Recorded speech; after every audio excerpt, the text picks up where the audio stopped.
Am I the asshole for taking my girlfriend's daughter on a motorcycle ride? So I've been with my girlfriend for just under a year. We don't live together yet, but we plan on moving in together around April. I'm finishing renovations in my house. She has a daughter, 14, from a previous marriage. I don't really interact with her daughter that much. We'll say hi to each other etc., but we've never actually spent any one-on-one time. On Tuesday my girlfriend called me and asked if I could pick up her daughter from school and take her to lunch because she had to stay late at work. I was free so I agreed. I decided to take my bike because the weather was pretty decent, it was cold but it wasn't raining.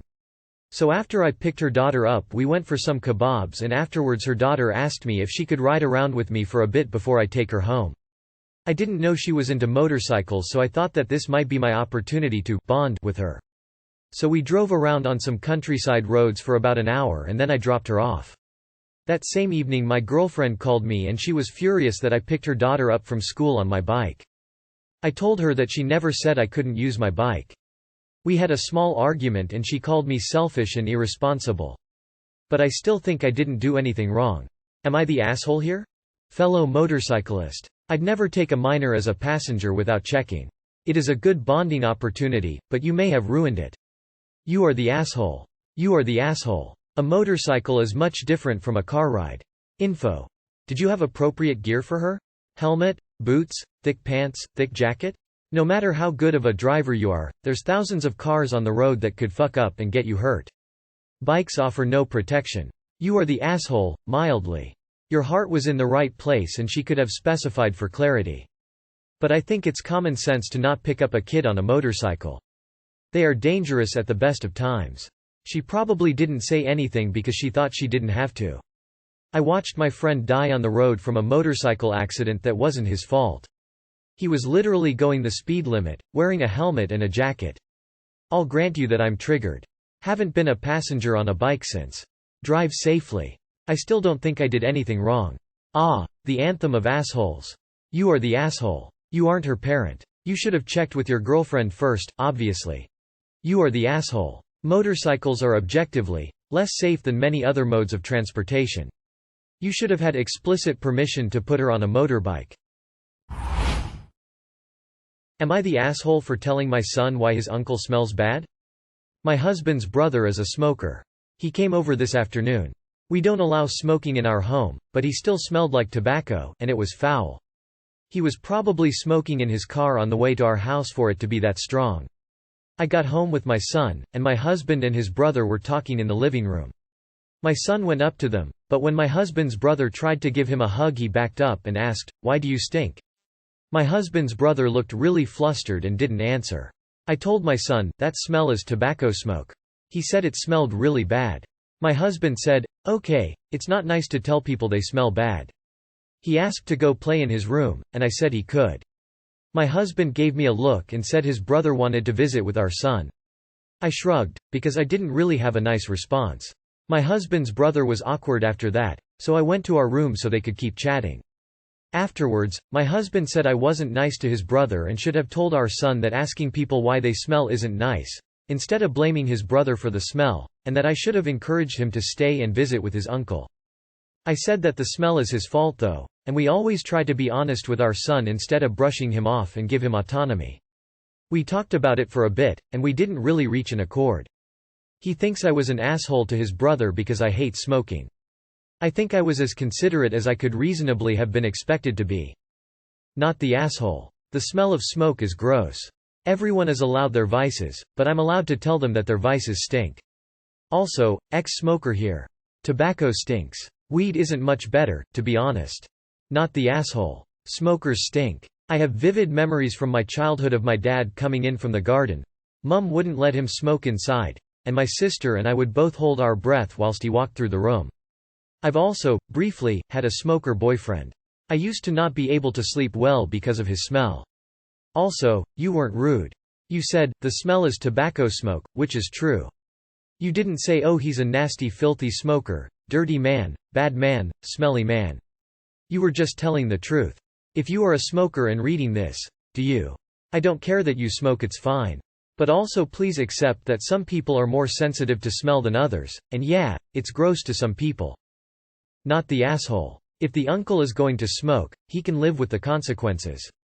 He really can't have smoked for long if he is shocked that people find the smell of tobacco smoke objectionable. Not the asshole. It's the truth. He can do something about it if he wants. It would be different if there was nothing he could do about it. Not the asshole. He backed up and asked, "Why do you stink?" Damn, I forgot how blunt kids can be. Anyway, you only told your son the truth. Honestly, tobacco smell is horrible.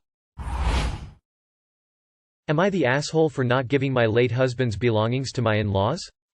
I, F33, lost my husband very unexpectedly 7 years ago. We knew each other from a very young age and married when we graduated college. I have known his family for almost my entire life and they are the closest I have to actual family. My own family situation has always been difficult. I became very close with his parents in particular. I will still call my in-laws in this post, and we supported each other heavily through the grief process.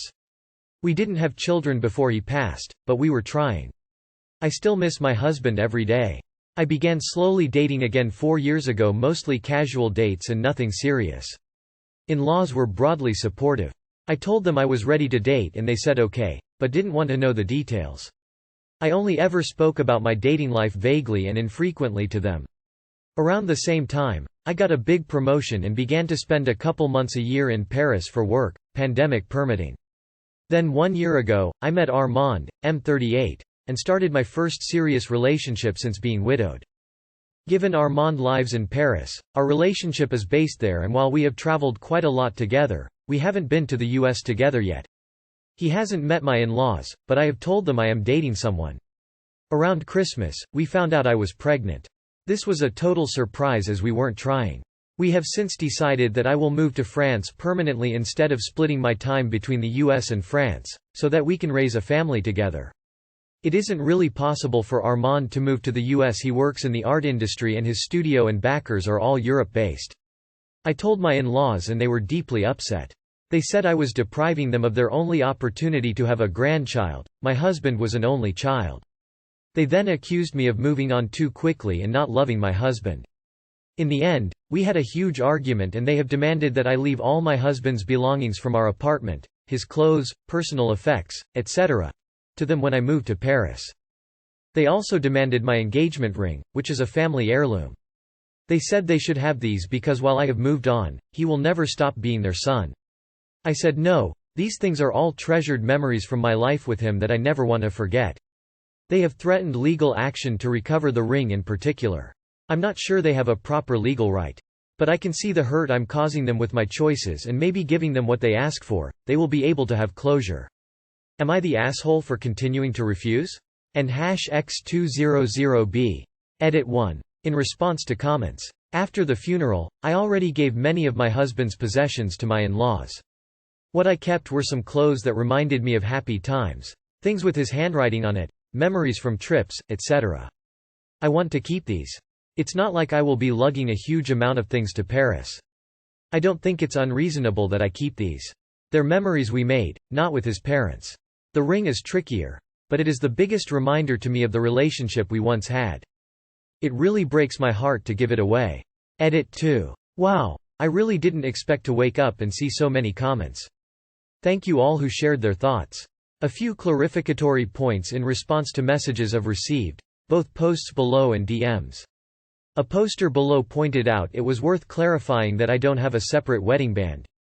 We couldn't find one we liked and which matched the ring, so my engagement ring is also my wedding band, which my husband put on my finger in the church. I really don't want to lose the relationship with my in-laws. They have always been so kind to me. Before this all happened, for example, I've been spending every major holiday like Christmas, etc., with them for the past decade. But neither do I want to bend to their unreasonable behavior. Moving to France and going completely silent isn't an option. I do want to repair the relationship in the long term. Ultimately, I'd love them to visit us. The argument happened over the phone as I have been in Paris since we found out about the pregnancy and I didn't want to delay telling them the news. I am due to fly back for a month or so to get my affairs in order soon. I intend to meet them in person then, if they agree. A few posters were concerned about what Armand thinks, which is very kind of them. Armand and I have a strong relationship and he has known about my husband since the beginning. He respects that I want to keep a piece of the marriage with me and has encouraged me to bring anything I want over to help with the transition. We are also not engaged, nor do I expect to be in the immediate future, and I'm in no rush on that front.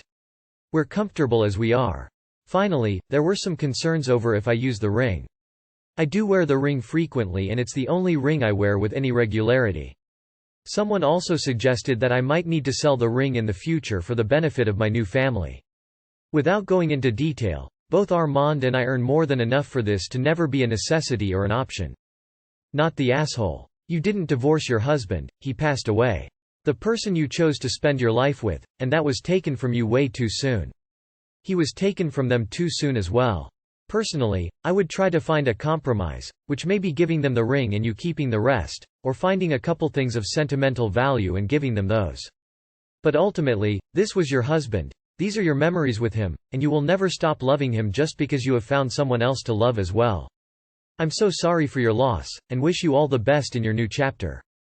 Not the asshole. I was depriving them of their only opportunity to have a grandchild. My husband was an only child. So that boat sailed 7 years ago?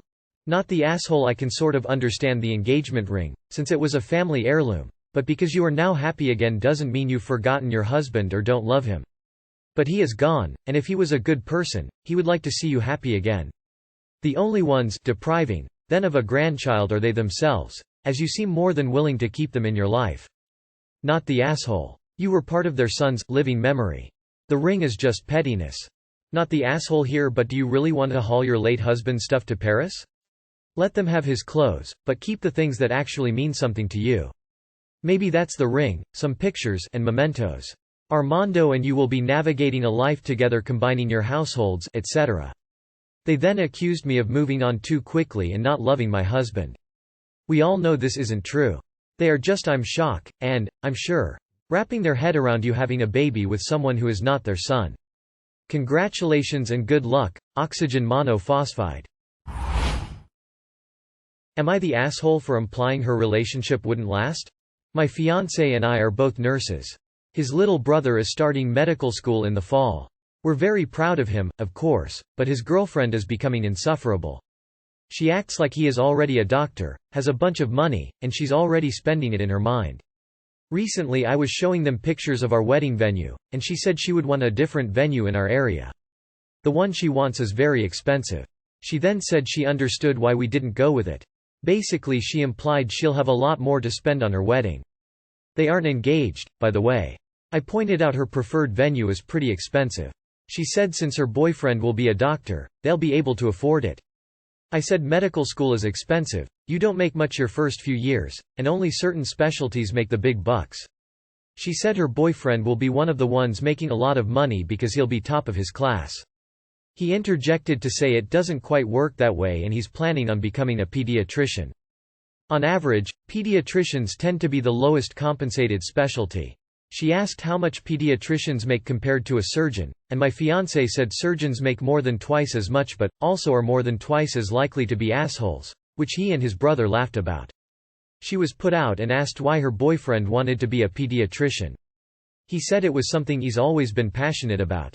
She was upset and said that it was a big decision that affected both of them. I said that it isn't necessarily, because med school is a notorious relationship killer. And most couples don't survive the stress and lack of free time. She was angry with me for implying her relationship would end, and she called me a jealous bitch. I was just trying to give her a reality check. Maybe I should have refrained. Not the asshole. She was practically holding a sign that reads in all caps, I am only with this man for his future money. Not the asshole. I mean, to some degree, you probably shouldn't have commented on someone else's relationship, but holy shitballs. Little brother's girl is in it for all of the wrong reasons. Never mind the fact that the student loans will likely nuke any income he earns for the foreseeable future, or that internship and residency don't pay all that well for any specialty. Not the asshole. The relationship will die soon anyway. She wanted a sugar daddy, not a healer. She's clearly focused on money, not the things that drive her boyfriend. And she didn't lash out because you said med school kills relationships. She lashed out because y'all had just taken away the fantasy of massive wealth. And #X200B. Edit. Typo. Not the asshole. She gives me weird vibes. Like she's with him because of his possible future, social status, as a doctor. Not the asshole she is, just a gold digger that realized that she had to wait 15 years before seeing any gold.